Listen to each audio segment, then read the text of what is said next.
out of order. Like God never created sex. And that is how we treat it, that it is dirty. It is unclean. It is holy. I said it is holy. The bed is undefiled. Marriage is holy and honorable. Your two breasts are like two fawns. They are nice, sweet stuff for a lady. Because every lady have a challenge with their bodies. We need to affirm them. Am I speaking to somebody? Whoever you have, this is the bestest model you have in your house. Am I speaking to somebody? Beauty is always in the eye of the beholder. When you do anthropology, in some cultures, they put a plate in their lips and stretch it out. It is as long can be. And in my culture, I said, that I'll hold it long lip. But no. It is a beauty to them in that culture. Beauty is in the eye of the beholder. Can somebody say amen? If you fix up a lady, she's the bestest looking woman. Some of us men want to dress up and look nice. But we put on like a whole stuff. Maid clothes on the wife. And the wife stop and put on the whole stuff. Put on something sexy, man. They say, tease me, come follow me. That's right. Go out and do some exercise. And keep up your shape. And we know that you will get a little older and there's much more to love. Oh, you miss it. Please don't get it out. There's much more to it's true. Much more to love. Can somebody say amen? Can somebody say much more? Much more. When I met my wife, I took my little finger and lift her up. But there are much more to love. Mercy. Your two breasts are like two fawns, twins of a gazelle. He's talking about her bouncing, supple breasts, the symmetrical breasts. It looks fawn, nice, look nice. Chapter 1, verse 13. My beloved is to me a band of myrrh that lies between my breasts. Solomon is lying between her breasts. Chapter 7, verse 9 and 10. Oh, may your breasts be like clusters of... It's in the Bible. Amen. It's in the Bible. Amen. Oh, may your breasts be like clusters of the vine and the scent of your breath. What is happening? Like apples on your kisses. Literally, your breath is the nose. It was a key to indicate it's a nose. And your kisses, your palate, like the best wine. So what is happening right there? They are doing French kissing. So you didn't know that was in the Bible? You must read the Bible. Or he's kissing the nipple of her breast. Or he's doing deep kissing. Yes, he's doing deep kissing. Alright, let me move on because my wife is here. Let's go to the next one. It's in the Bible. Your navel is a rounded bow. I'm not looking at my wife. Your navel is a rounded bow that never lacks wine. Prepare the lady in such a way that emotionally and physically she's ready for the act. Am I speaking to somebody? Yes, prepare. Make haste, my beloved. Chapter 8, verse 14, Sister Kay, mark it in your Bible. Make haste. After 30 and you're still. You have more heights to climb. Yes. Make haste, my beloved, and be like a gazelle, says the lady, or a young star upon the mountain of spices. To make haste means she's calling Solomon to make haste in penetrating her body. Yes. That's a real love song. I gotta close. Roger Munroe. Come a little closer. Falling in love, just please. Jesus.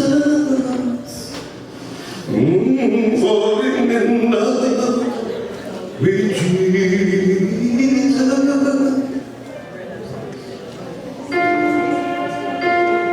Jesus, it's the best thing that I ever done. Play this off in there, watch your morning. Watch your morning. He's dead now, Canadian. But he was steep in spiritualism. He almost went to the point of no return. Said, listen to me, young people. Listen to me all at once. But there's one thing that is present in most churches is a demon of fornication.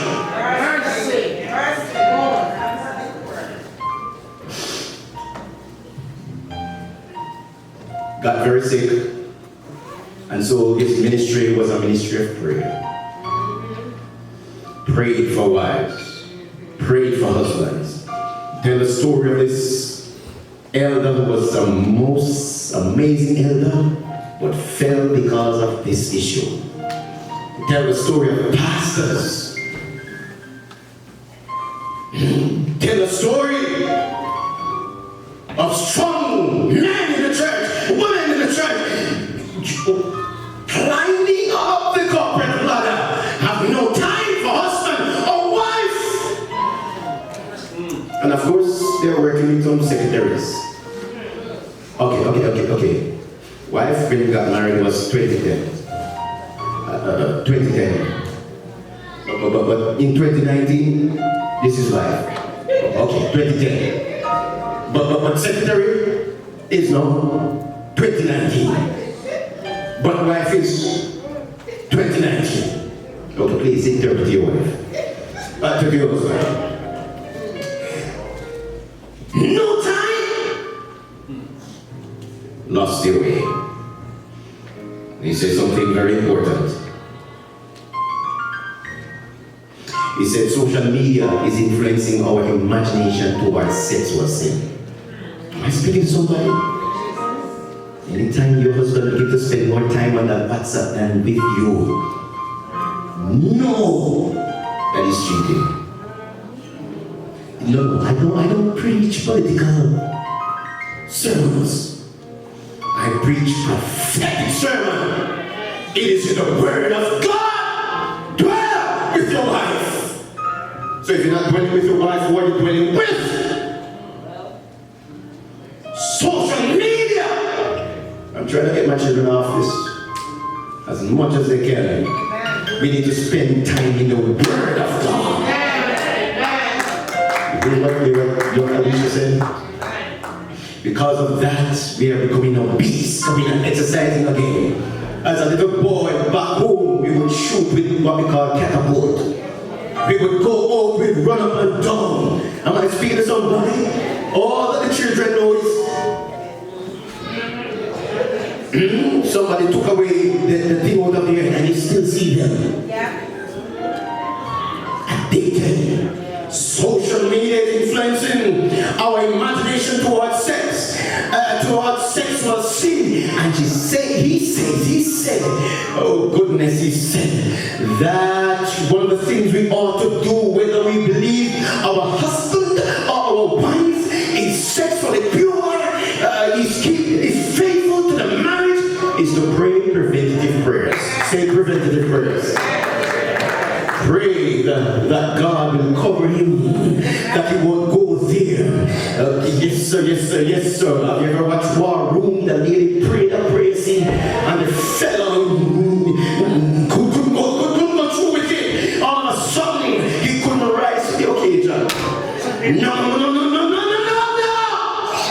That's the power in prayer.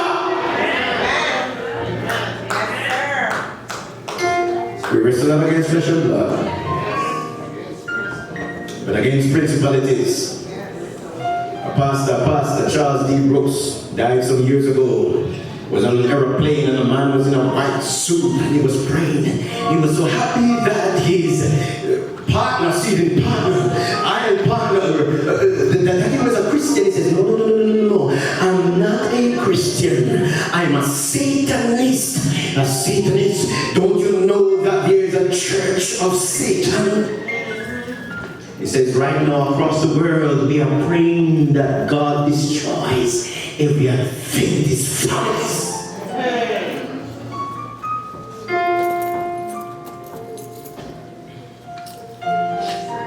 Gentlemen, love God. If you love God, you will love your wife. Ladies, make your heart be so hid in God that a man has to find God before he finds you. That's the problem. We're too hasty. We're so much in heat that we don't wait upon God. And I know we come at it from different angles, but there's a moment even now that God can do a work of cleansing and healing in our hearts. Can somebody lift their hands and praise to Jesus? Falling in love. Let's stand. Brother, help me, Sister Estrelita, please come right up front. I need to represent the church. Sister Kay and your husband, please come forward. Sister Forty, where's Brother Forty? Sister Forty, come and represent him. Come and represent. Take a moment.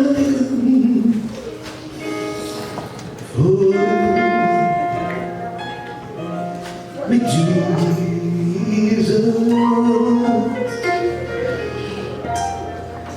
falling in love with Jesus, it's the best thing that my sister can ever do. In his arms,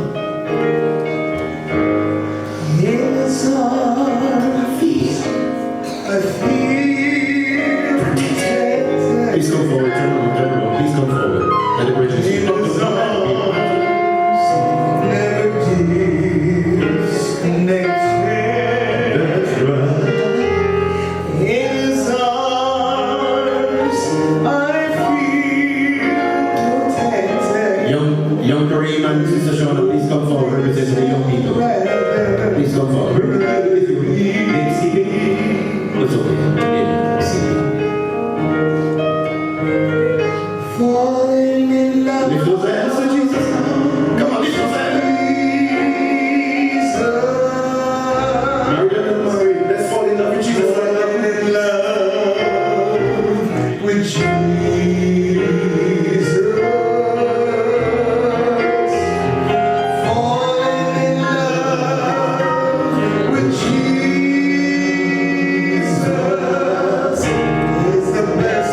I have to say, dear Lord, that I'm glad I came to church tonight. Amen. We heard a powerful message, a message of healing, a message of understanding, a message of love based on your divine word.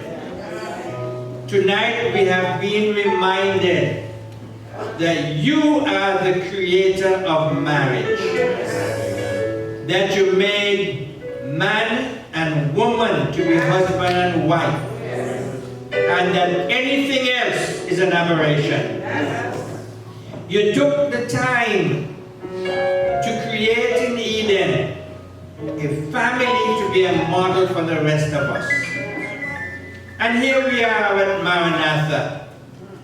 Some of us are married, but our marriages are in trouble.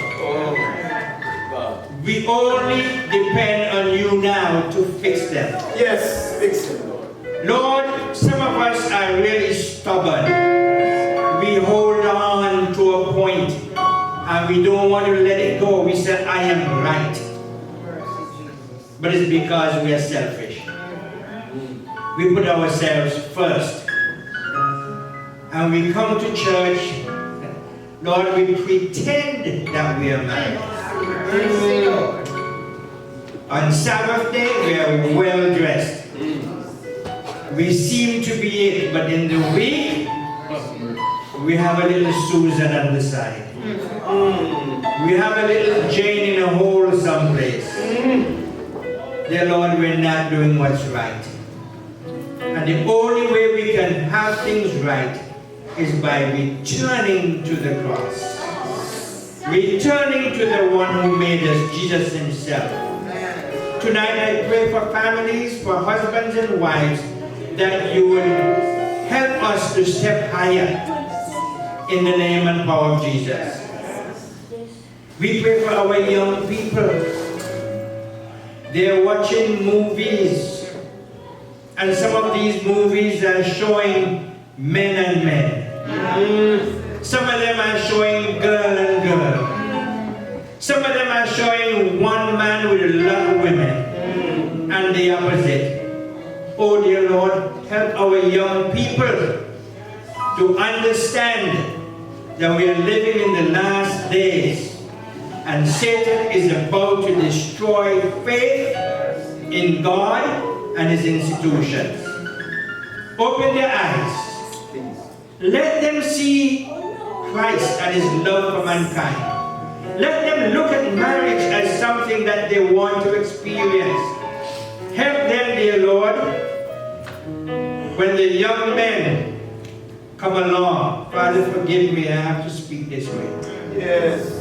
But when the young men come along and they bring sausage, tell them, sorry, we're not eating.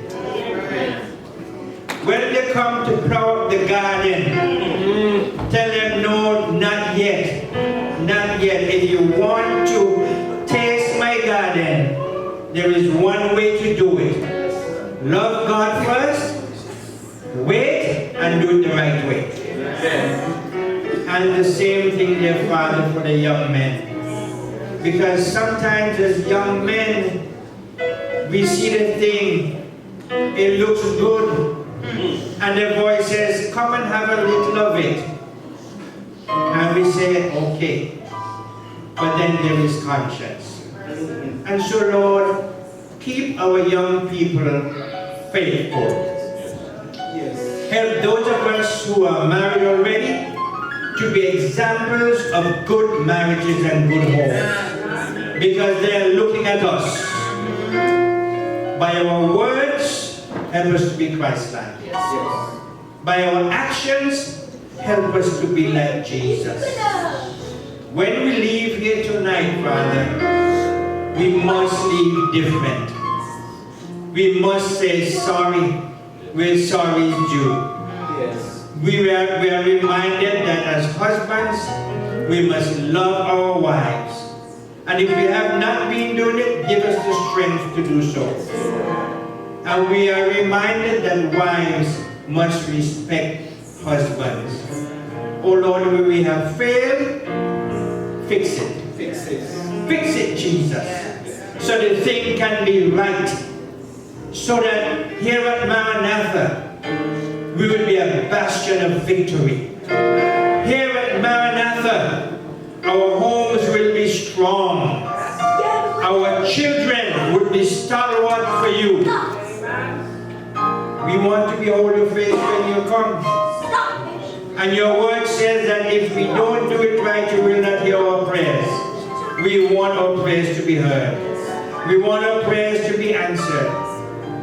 Thank you for Pastor Munroe and his willingness and his courage to tell the thing as it is. He did not butter it up. That's right. But it made it look like butter. Easy. Thank you for him, dear Father. Bless him and his wife. Because the same devil who is after us is after him. Yes. He wants to destroy his marriage too. Yes. So hold them together.